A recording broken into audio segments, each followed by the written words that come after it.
বাবা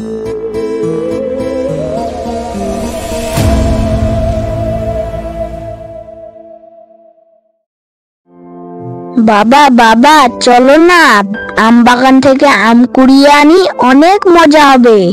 আমি বইয়ে পড়েছি ঝড়ের সময় আম কুড়োতে অনেক মজা হয়। না বাবা, ঝড়ের সময় বাইরে বেরোতে নেই, চলো ঘরে চলো। না না, আমি আম কুড়োতে যাব বাবা। বাচ্চাটা এখন বলছে যাও না, এখানেই তো আম বাগান, বেশি দূরেও তো না। আমি বলেছি না মানে না, জিতু যাও ঘরে যাও।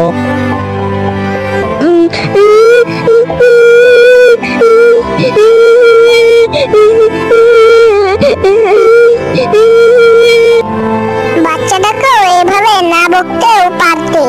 আচ্ছা, তুমি তো জিতুর সাথে এভাবে কোনোদিন কথা বলো না।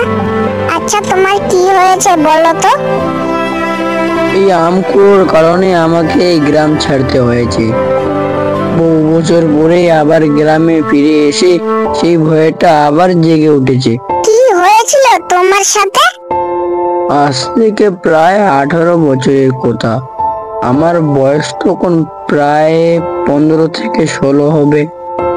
ছোটবেলা যখন বৈশাখ জ্যৈষ্ঠ মাসে ঝড় ও বৃষ্টি হতো, তখন খুশির আমার আর কিচ্ছু থাকতো না।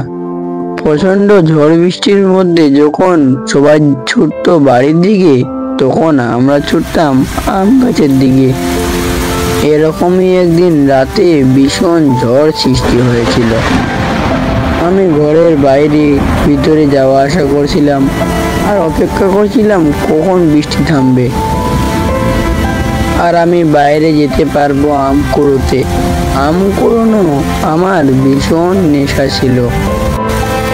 একবার জানালা দিয়ে বাইরে দেখছিলাম, আবার ঘরে বসেছিলাম। সময় যেন কিছুতেই পার হয় না। বাবা মা রাতের বেলা খাওয়া শেষ করে ঘুমিয়ে পড়েছে আর বৃষ্টি অনেক রাতে থেমেছে। আমি হাতে একটা ব্যাগ নিয়ে আর টর্চটা নিয়ে বেরিয়ে পড়লাম আম কুড়োতে।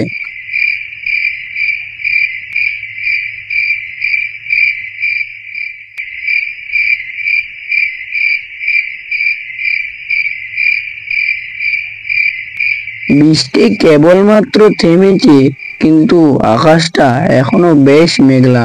সম্ভবত আবারও বৃষ্টি আসবে। চারিদিক বেশ অন্ধকার, কানে শুধু চারিদিক থেকে ঝিঝি পোকা আর ব্যাঙের ডাক ভেসে আসছে।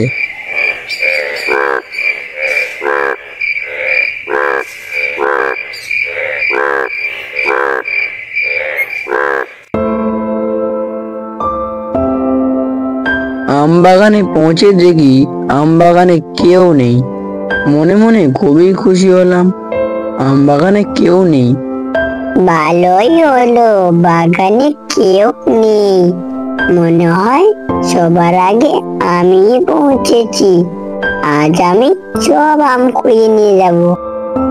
কিন্তু সে কি, পুরো বাগানে টর্চে আলো দিয়ে দেখলাম কোথাও একটি আম নেই।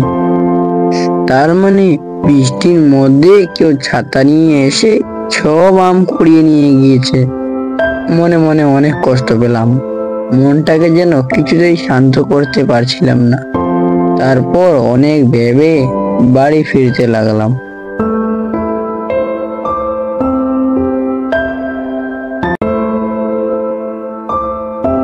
তখনই মনে পড়লো একটা আম গাছের কথা। সেই আম গাছে যদি শত শত আম পড়ে থাকে, ভয়ে সেখানে কেউ হাত দেবে না। এই আম গাছটি ছিল একদম শেষ প্রান্তে, মস্ত বড় আম গাছ ছিল বললে ভুল হবে। গাছটি এখনো আছে। লোক মুখে শুনেছিলাম ওই গাছে নাকি আত্মার বসবাস। আমি এগুলো একদম বিশ্বাস করছিলাম না। আমি একটু সাহসী ছিলাম, তাই আমি সিদ্ধান্ত নিলাম ওই গাছে গিয়ে আম কুড়িয়ে নিয়ে আসবো। তবুও খালি হাতে ফিরবো না। যেমন ভাবা তেমন কাজ।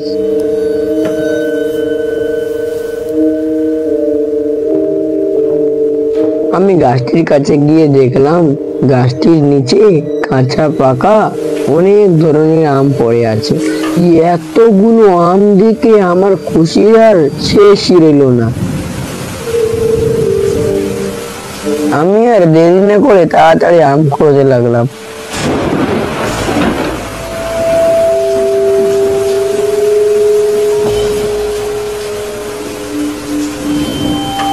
আম কুড়োতে কুড়োতে আমি অনুভব করলাম আমার পিছনে কে যেন দাঁড়িয়ে আছে। আমি পিছনে ফিরতেই দেখলাম পিছনে তো কেউ নেই। ভিতরে কেমন ভয় কাজ করছিল। আমি আবারও আম কুড়োতে লাগলাম।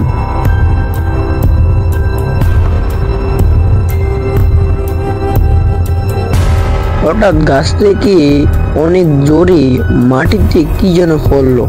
আমি ভীষণ ভয় পেয়ে গেলাম। ভয়ে টর্চে আলো দিয়ে দেখলাম একটা বিশাল আম। আমি এর আগে এত বড় আম কখনো দেখিনি।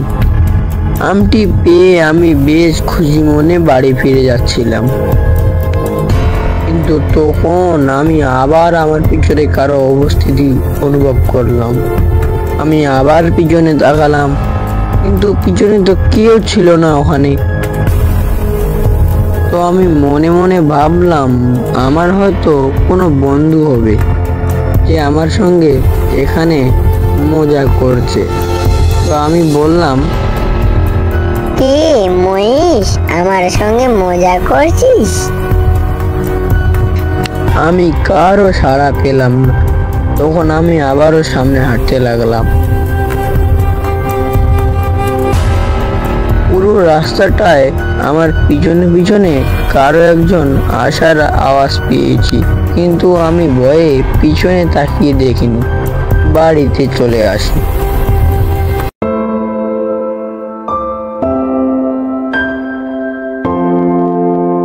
বাড়িতে গিয়ে বসে বড় পাকা আমটি বের করি খাবার উদ্দেশ্যে। মনে হয় আমটি খেতে মিষ্টি হবে। সবাই বলে নাকি আম গাছে ভূত আছে।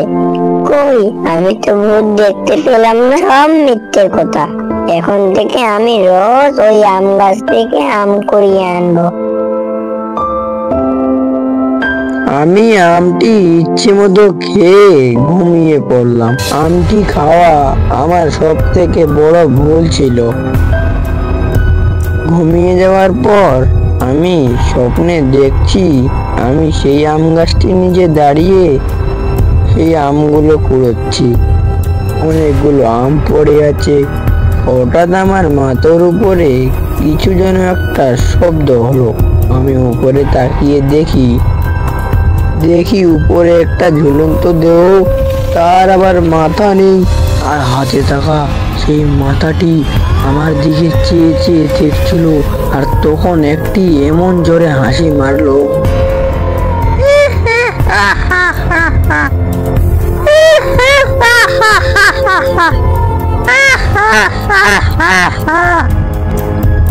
আমি এমন একটি স্বপ্ন দেখি ভয়ে এক লাফে বিছানায় উঠে বসে বিছানায় লোক খুঁজতে দেখি মাথাহীন লাশটি আমার পাশে শুয়ে আছে। ভয়ে আমার হাত পা হয়ে গেল ঠান্ডা। আমার মুখ দিয়ে কোনো কথা বের হচ্ছিল না। তখনই পাশের ঘর থেকে মা ছুটে আসে। তারপর আমি আর কিছু বলতে পারিনি। জ্ঞান হারিয়ে বিছানায় পড়ে যাই। তারপর জ্ঞান ফিরতেই দেখি মা আমার পাশেই বসে আছে।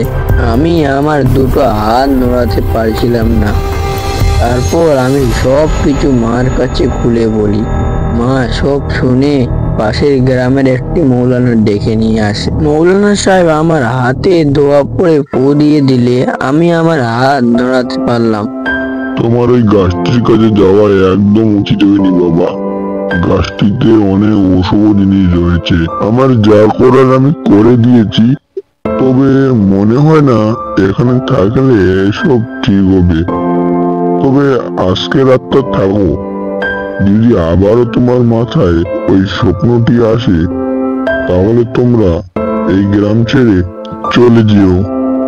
নয়তো নিজের প্রাণ হারাতে পারো। আর বাকি আমগুলো ওই গাছটার নিচে দিয়ে আসো।